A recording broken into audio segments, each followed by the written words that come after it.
Coucou tout le monde! Cette semaine, je vous présente ma recette de soupe coréenne au tofu soyeux. C'est très réconfortant, le bouillon est légèrement épicé avec les cubes de tofu soyeux qui donnent une texture très agréable. Servi avec un bol de riz blanc fumant, vous allez voir. Même ceux qui ne sont pas trop amateurs de tofu, je sens que vous allez adorer.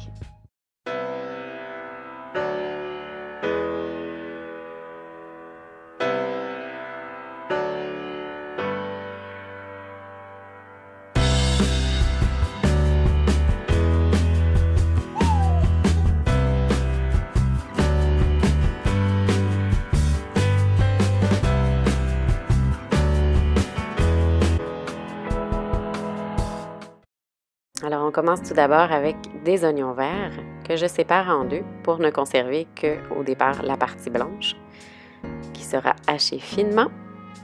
On va servir de la partie verte un peu plus tard. Donc, on réserve. Ensuite, on coupe la partie verte en sections de 2 cm environ. Ensuite, vous aurez besoin d'un oignon blanc que vous couperez en lanières. Le mien était beaucoup trop gros, alors j'en ai pris la moitié d'un. Ensuite, 5 champignons shiitake, dont vous aurez retiré le pied, bien sûr, et également coupés en lanières.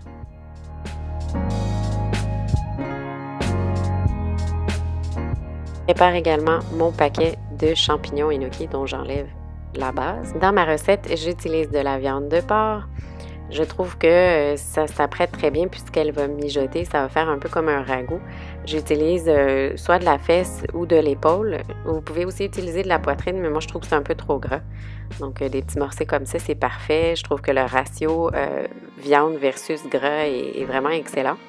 Vous pouvez aussi tout simplement omettre d'utiliser de la viande si vous voulez une recette végane ou végétarienne sans problème.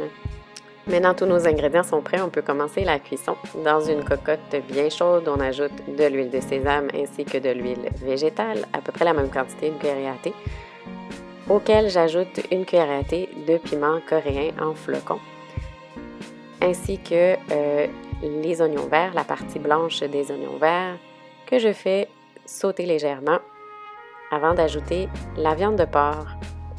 Ici, on veut bien que la viande soit bien caramélisée. Toujours bien assaisonné évidemment, c'est jamais mauvais.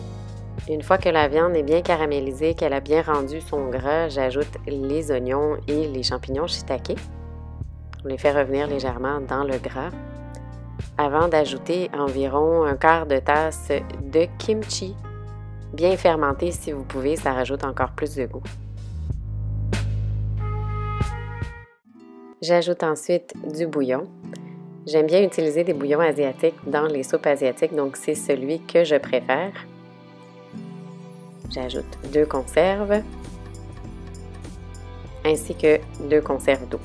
On peut faire la soupe seulement avec du bouillon de légumes, c'est certain, mais moi j'ajoute l'ingrédient suivant qui est un quart de tasse de soupe soy sauce, qui est un concentré à base de soya, de flocons de bonite, d'algues légèrement sucrées, qui est assez facile à trouver. Parce que j'aime bien la saveur, mais vous pouvez mettre seulement du bouillon si vous voulez. J'ajoute un petit peu de sauce soya de plus pour le côté salé.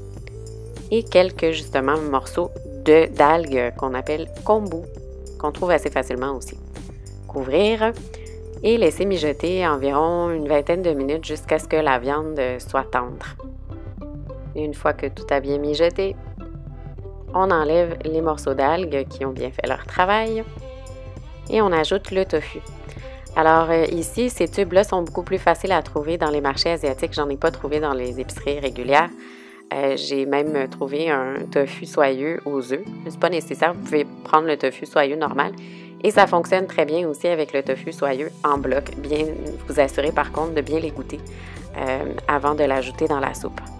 Alors ici, je casse les morceaux avec la cuillère, mais bon, vous pouvez le faire avant de l'ajouter dans la soupe si vous voulez.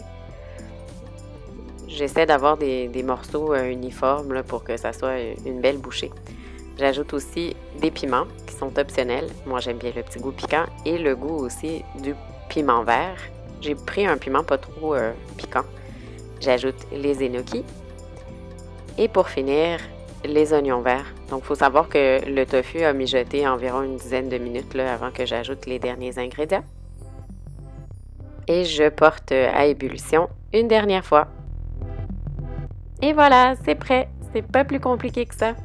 Écoutez, j'aurais vraiment préféré avoir le plat traditionnel fait en pierre volcanique la plupart du temps qui aurait continué à réchauffer et aussi à cuire un œuf qu'on peut casser dedans. Mais bon, je vous prouve également qu'on n'a pas besoin de douk beggy pour faire ce plat-là dans la casserole.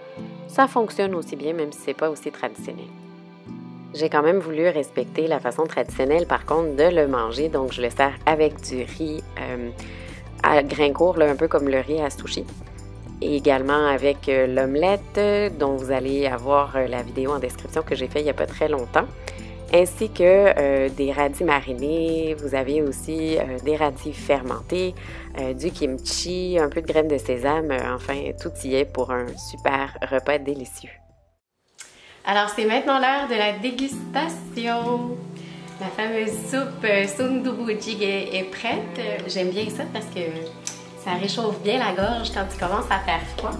Donc, sans plus tarder, je vais goûter avec le tofu et un peu de kimchi qui a cuit dans le bouillon. C'est vraiment réconfortant. Ça pique un tout petit peu la gorge. Vous pouvez évidemment ajuster à votre goût la quantité de piment. Vous pouvez même rajouter du gochujang aussi. Moi, aujourd'hui, je le préparais pour la famille, donc c'est pas tout le monde qui aime nécessairement piquant aussi. Et puis, c'est ça. Donc, comme c'est toujours bon aussi avec d'autres plats d'accompagnement, puis que j'ai pas fait l'œuf poché à l'intérieur, mais j'ai aussi fait l'omelette. Donc, je vais aller aussi avec l'omelette.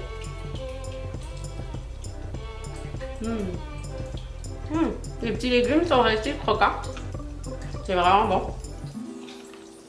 Mais il faut que je trempe dans la sauce.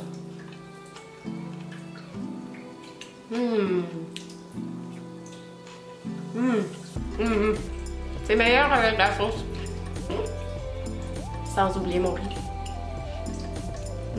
Et du kimchi. Je vous conseille vraiment de faire ce plat-là. C'est super facile à faire. Les ingrédients sont vraiment relativement faciles à trouver. Donc, si vous avez aimé la vidéo, n'hésitez pas à liker et abonnez-vous à ma chaîne pour plus d'idées, recettes et découvertes dans ma cuisine autour du monde. À la prochaine fois!